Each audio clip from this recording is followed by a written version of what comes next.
Welcome back to the BookFest Club. I'm your co-host Jay, along with my co-host Key and my co-host Jules. And today we back with another episode. It's the top of the month of May, and we couldn't do anything but give you our book recommendations for the month of May. Listen, these are three different perspectives. These are three books with three different perspectives from three different hosts on the podcast. So you'll have plenty of time to read all of these books. That's 9 books that we giving you to put on your TBR list. So you can't complain and say you went to reading book something when we gave you some fire. But we're going to start this off. How was you feeling, Key? It was Key's birthday this past couple of weeks ago. It was your birthday, and we want to talk to you. How was your birthday week, man? Did you enjoy it? It was really good. Like I said, I just took some much needed time off, got some rest and relaxation, spent time with my family, but it was good, and I'm ready to get back on my grizzy. I know y'all been sick. Do y'all both got COVID, or just Jules has COVID? just Listen, me. I know I've had COVID like 6 times. I tell Jay I get it, and I'm like, I was working remote and I took a COVID test and I had COVID, and I'm like, I don't even be around anybody. Work from home and I still get COVID. Yeah, but how are y'all feeling? I know y'all was good, under the man. weather I'm a little bit. Back like I never left, man. You gotta leave that one up to Jules. How you feeling, Jules? I'm feeling better, man. I feel like I'm finally at 90%, 95%. You know what I'm saying? Still not 100, but I feel like I turned to work. My Knicks are about battling. They're doing battle against the Hawks right now. I didn't know you was a Knicks fan, bro. That's crazy. I'm a big Knicks fan. Oh, man. so you like Carmelo Anthony? I thought I was a Bulls fan until Jordan retired and he went to the Wizards, and I was like, I think I'm just a Jordan fan because these Bulls are whack without him. And then I was like, man, I need a team. And then, Allen Houston and, all those guys were playing for the Knicks, and I just love their uniforms. I love the energy there. I like a team that's always the underdog. And so, man, I went with the Knicks, and here we are 20 plus years later, man. With the Timberwolves, Anthony Edwards. Ooh, Timberwolves. I know. You're not a Pacers fan? That's kind of weird. Not. You live Absolutely in Neptown. Not. I know, but we lost Paul George, then Victor Oladipo. Halliburton is out. Miles Turner Miles Turner left. How many teams have you had? A few. He left, and I was just like, well, dang, and I don't know. I don't have no loyalty to Indiana sports teams. My favorite sports team is the Warriors. Stephen Wardell Curry. Number 30. Not the middle name. And my favorite number is 3. Are you kidding me? He is the greatest shooter of all time. He got them Jordan tendencies. Everybody be on him, and he never complains. He never cries, never whines. Right. He just gets it done. I was so sad they was knocked out of the playoffs. I was like, no, he needs to be mentioned amongst the GOATs. He does. He honestly does. And speaking of the whole Splash Brothers, I'm going to get a little gossipy here. Y'all know Klay Thompson was rumored to cheat on Meg Thee Stallion. I bring him up because he was part of Splash Bros. Him, Steph, and Draymond, and Klay just got caught up in some drama. It be like cheating on his girl, and I can't wait till we get into these book recs because I got a bomb one where the dude be cheating. So so you might as well kick us off with the first book rec. Go ahead. Okay. So. This book is called Set Me Free, and it is by author Genesis Carter. And it is about this couple, and they meet when they're really, really young, and they fall in love. Hold on. Let me get my little notes. I got you. You good? Okay. Let me see. Serenity.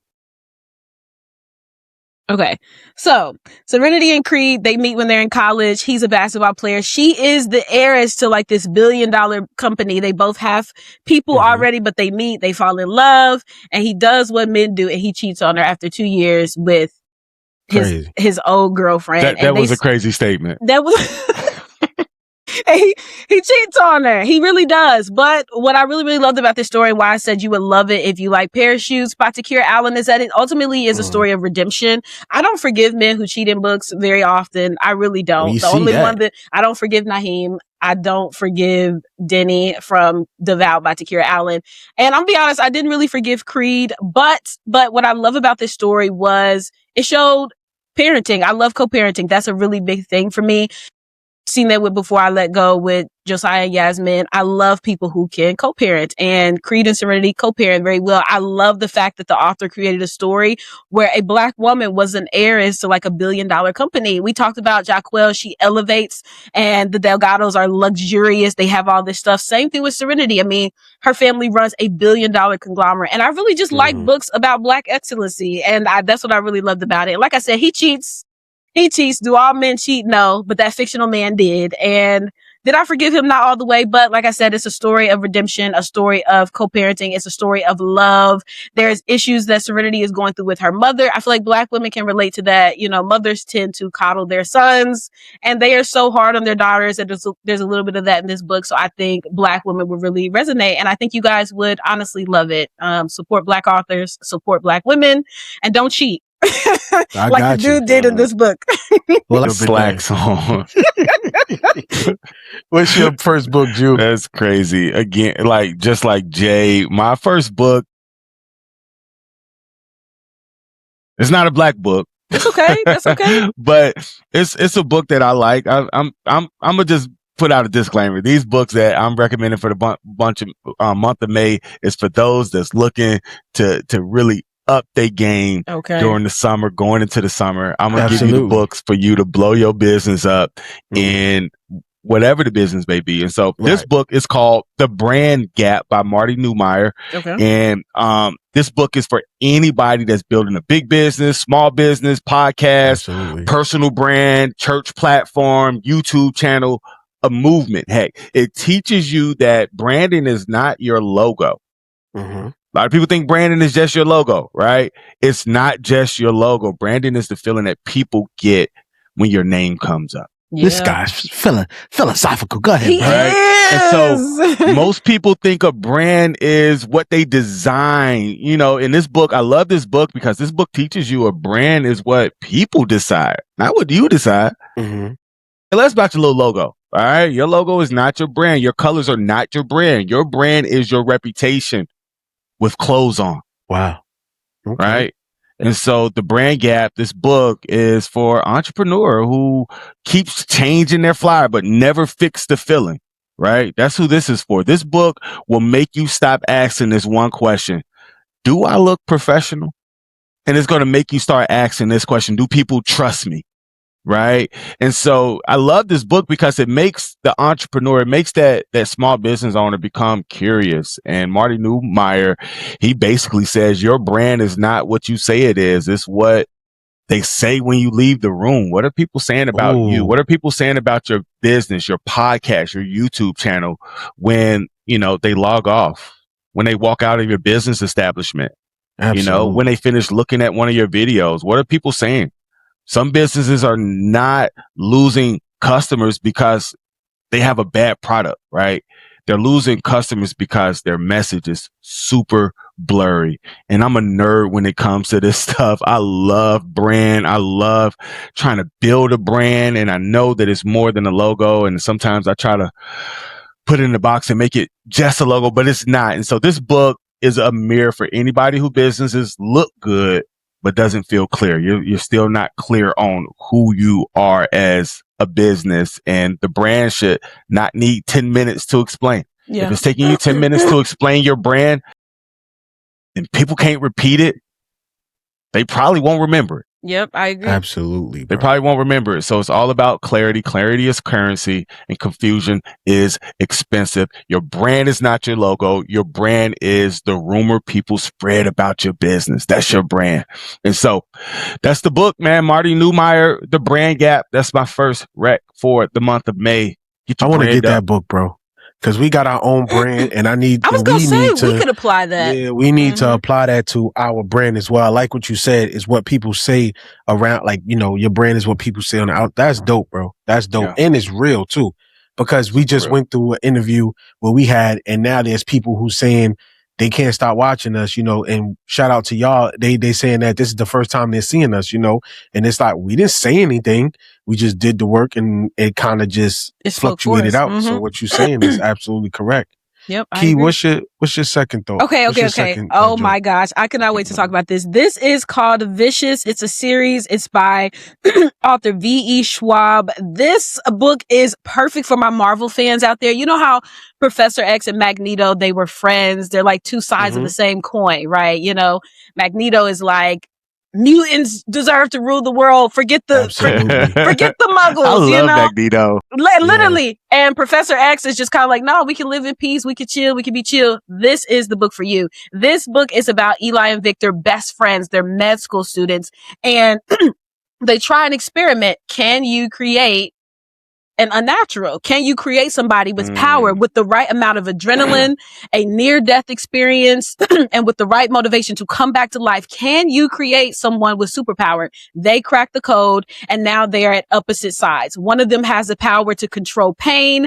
The other one has the power of healing, and they hate each other after one of them set them up for murder and help sentence them to prison for a really, really long time. And they get out and they're basically beefing. This was just like, for me, it felt like reading X-Men, because it's like these two guys are best friends. They're literally two sides of the same coin, but they absolutely hate each other, and seeing them battle it out. And there's all these other characters who also have powers. Like one girl has the power to bring someone back from the dead. You know, one girl had the power of compelling. Like she would tell you if she said, Jules, get up from that chair, you would get up. You would have no choice but to listen to what she said. It is an absolutely amazing, fantastic. Gotta give me a Magneto helmet. You literally, that's how it made me feel like I was reading X-Men. I think people would love it because this book is full of morally great characters. And that's something that I struggle with, y'all. I'm not gonna lie. If I don't like the characters, I'm gonna be like, I don't like the book. And that's not necessarily meaning that the book is bad. But this is one of the first books that I read where I was like,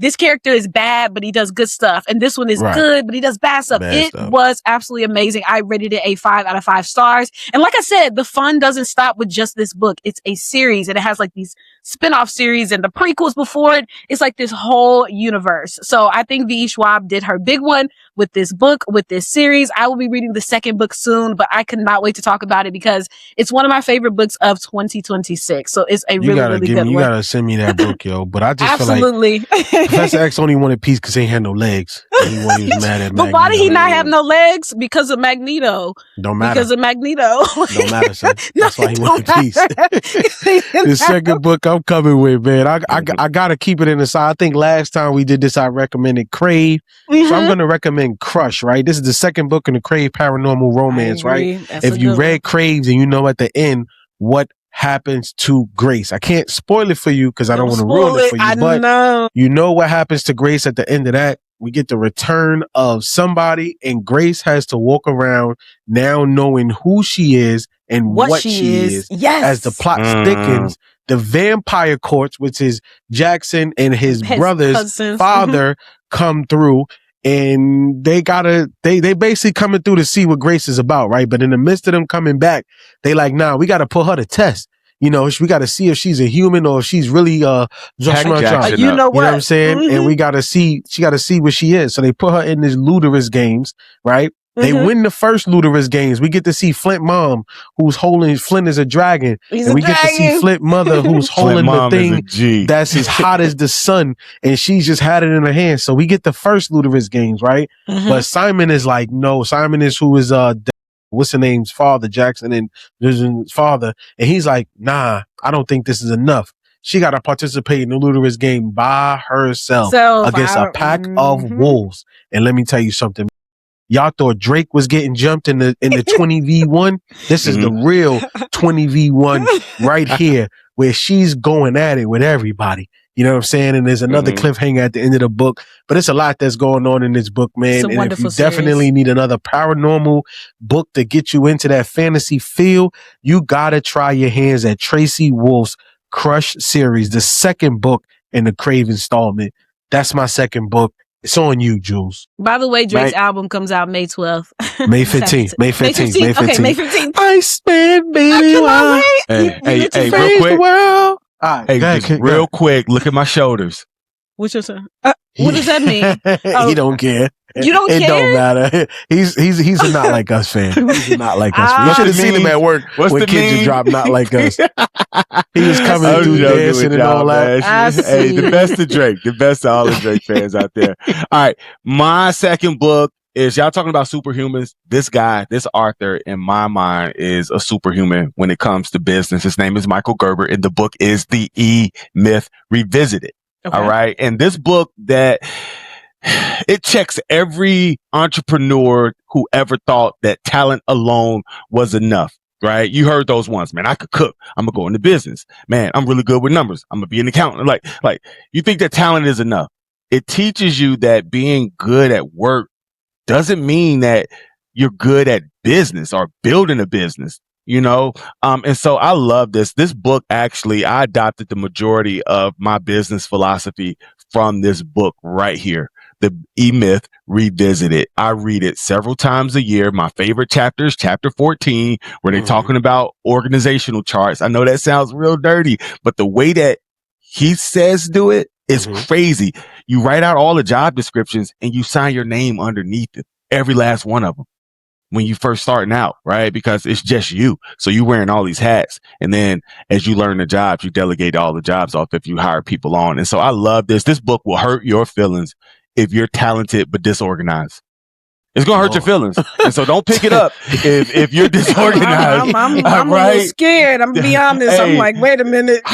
Hey, this book is for everybody who ever left their job to become free, then accidentally built themselves another job. Right?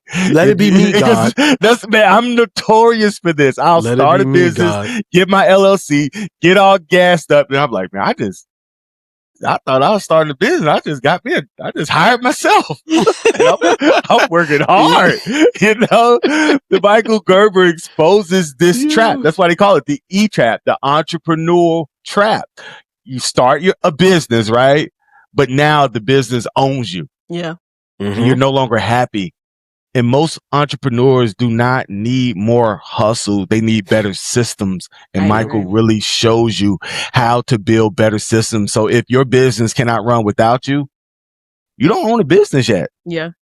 I like that. You own a very demanding baby. That's what you own now, right? That's why McDonald's is so successful and they sell the most hamburgers in the world. Why? Year. Because they have the best systems. They may not have real meat. I heard they got humans in the meat too. Hey, oh my goodness. Say it ain't so, but they got the best systems, man. They got the best systems. And the most repeatable systems. Guess what? That's why fries taste the same no matter where you go in America. Absolutely. Those fries taste the same because of those systems. And so the goal is not just to work in business. The goal is to build something that works without you touching every little thing, right? Having your hand in everything because everything bottlenecks through you. And so, man, I love this.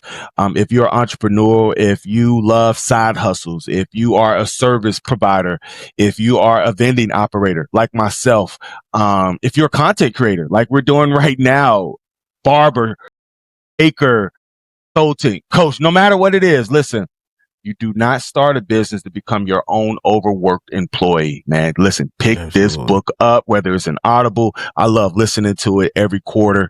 And man, it just reminds me of what I'm getting wrong. And also reminds me of what I'm getting right. And so the E-Myth Revisited. I'm going to check it out. I'm going to check it out. Got you. Key, finish it off. Finish it off. To Jules' point, my husband, he works in marketing and he has his own online like vlog about wine. And he just recently was approached for somebody to do their marketing through his website. So now he's starting to make money. But it goes to kind of what your point was. There's a lot of times where he is the only person doing it and it becomes more than a hobby. It's like this job. And like you said, it bottlenecks because he can only do so much as one person. You know what I mean? And just building outside of that. So it's not like you said, you were just an overworked. This is your baby that you just, like you know. And it's a story that he's telling. And so he's walking this woman who is a pie maker. She was inspired to make pies by her deceased aunt that taught her how to make these pies.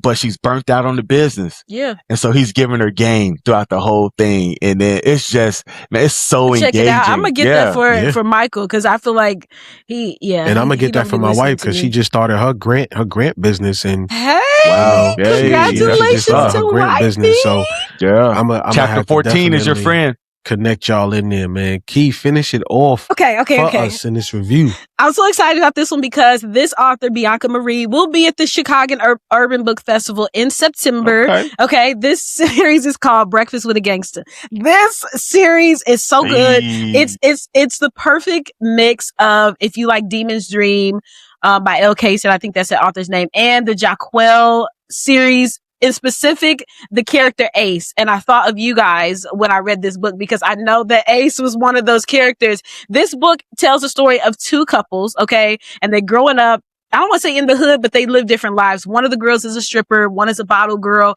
and they meet these guys. And it's basically just about their relationship. It is an urban fiction book, so there's lots of shootouts. There's lots of surprise twists. The FBI gets involved, like surprise pregnancies, and the girl don't know who the daddy is. Like, it is dramatic, but it's fun, and you're going to have so much fun with it if you miss the action, but you also miss the romance. Like in Demon's Dream. Both of these couples, I'll be honest, they are absolutely toxic as hell. You probably not gonna root for them, because I wasn't. I was like, y'all probably need to break up. But it was entertaining. Sometimes we need to read books that we don't have to overly criticize, because it's fun. It made me remember how fun it was to read. And it's a series. I have been really, really into series lately. Jay just did an episode on the channel, series versus standalone. Make sure to check that out. I am a series girly, because I hate when the fun stops at book one. So absolutely check out this book, Breakfast with the Gangster by Bianca Marie, and check out even more of her books, because like I said,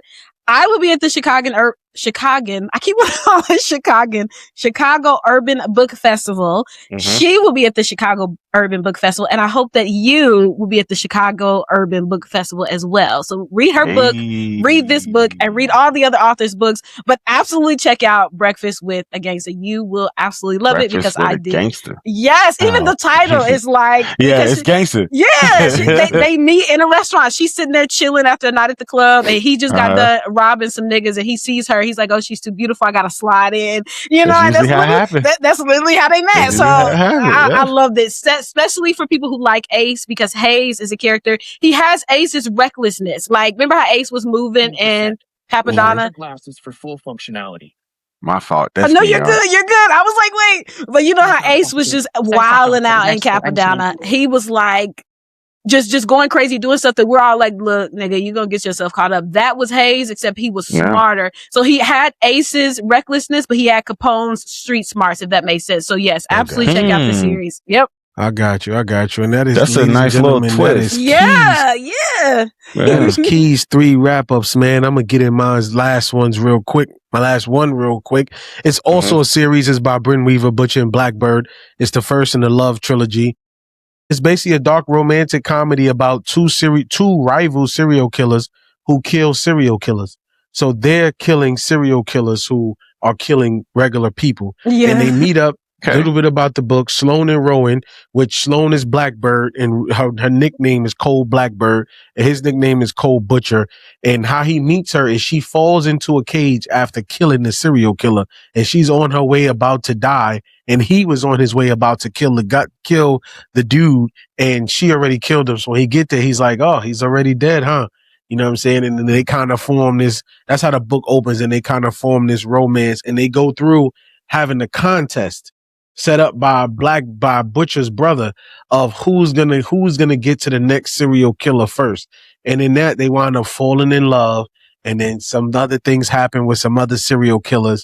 Then the book just takes a crazy turn. But Bryn Weaver, I gave this book a 4.5 out of 5. It was an amazing book. This is the first series, and there's a 3-book series. The next one is called Leather and Lark, and the last book is called Scythe and Sparrow. So it's a 3-book series, Bryn Weaver, Butcher, and Blackbird. And that's my 3 book recommendations for the month of May 2026. I can dig it. That's a good one. I like the What about you, Jules, as you end us off? on the last one of our man, recommendations. okay. Yeah, I'm ready for yours because I'm learning. All right, man. This is a book that is written from a Christian perspective, but I feel like anyone can really benefit from it. It's called The Millennials, and it's by Tom Rainer and Jess Rainer. And this is a strong read for pastors, of course, leaders, parents, educators, entrepreneurs, content creators who want to understand millennials beyond the lazy stereotypes, right? We got a lot of stereotypes out there on millennials. I think I'm on a podcast with two millennials. Is that correct? Are y'all both? What is a millennial? Tell me. A millennial, I believe, are those who were born in like 1981 and between, and then I guess it's a 20-year span there as well. So from 80 to 2000? Yeah, I think it's from I'm a millennial. I'm a 94, if you was baby. born, you're a millennial. And so you're a young millennial. Yeah, you're a young millennial. Yeah, and so I'm just a baby. Yeah, because I have some millennials who are in, of course, in my family, and they're older. They're a little bit older, and so yeah, millennials, they're getting ready to turn 40 if they haven't already. Oh goodness, don't remind me. So I'm only real 32. Cool deal. And so this book is based on 1,200 millennials who were interviewed and looked at their social, their economic, their workplace, their family, their media, their spiritual perspectives from a Christian worldview, of course. And man, it really opened my eyes around some things, because you think just because they throw the word around, you think until you really dig in. Because I grew up, I went to school with millennials. Millennials was in my classrooms as I grew up, because I'm a young Gen Xer. I was born in 79, and so I'm like the last of the Gen X, right? But I grew up with millennials as well as Gen Xers. And then I was raised by a baby boomer, which is all those who were born after the World War II. And so before you criticize this generation, because this generation gets a lot of criticism, study what shaped them, and really dive into their world. The millennials is for every leader who keeps saying these young people are different, but never asks what made them different. Right. This book reminds us that millennials are not a problem to solve. They are a people to understand. They're human, just like we were, just like the Gen Xers were attacked back in the day, right? Back during, because Gen Xers a lot of them was born in the 60s as well. But man, this really helps you dive into their world and close the door behind you. If you lead a church, if you lead a business, if you lead a classroom, or maybe a university lecture hall, and a lot of millennials are going back to school. This book is going to help you stop the stereotypes, man. I love learning about generations. I'm raising a Gen Zer, and I'm also raising a Gen Alpha. My son is an Alpha. That was a thing. They done started over, right? I'm like, all these Gen X, Gen Z, this Gen Z, Gen Y. Now it's Gen. I know, right, man? It's like I gotta Google the alphabet. Exactly, man. And so millennials, one thing about millennials, they just don't want information. They want authenticity. They want purpose, they want relationship, and they want a reason to care. Yeah. And we see this impacting political elections, right? Millennials showed up big for President Obama not too long ago. Absolutely. And so the first president I voted for. Yep. Yeah. And so this book challenges older leaders to stop confusing different values with no values. Yeah. Millennials do have values, right? It's just we have to tap into what they value. Millennials are not anti-leadership. They're just against anti-fake. They're anti-fake leadership. That's what they are. They could sniff out fake leadership from a mile. And the biggest mistake we make with millennials, I believe, is treating their questions like rebellion, right? Instead of curiosity. And that's one thing you have to know as a leader, because I'm always trying to figure out ways to sharpen that leadership axe of mine. And how better than to dive into a generation and really learn about that generation. And so this book is for anybody trying to bridge the gap between tradition I'm looking it up and now. transformation. If you want some transformation in your leadership, man, listen, pick this book millennials are hard to reach. They're hard to be fake in front of. All right. And so, man, The Millennials by Tom Rainer, Jess Rainer. Of course, this is a Christian. It's written from a Christian worldview, but it's a whole lot of like data and stats in there. And so don't let that scare you, but it's factual. Well, there you go, man. We got three different perspectives. So that's 9 books, 369. You have 3 different co-hosts who has 3 different perspectives on books. We gave y'all nothing but bangers. I feel like we gave them nothing but bangers, right? So we got whether if you want the self-help books, whether you want the thriller books, whether you want the urban fiction, whether you want the fantasy, we got it for you, right? So anything y'all want to say to people before we get out of here?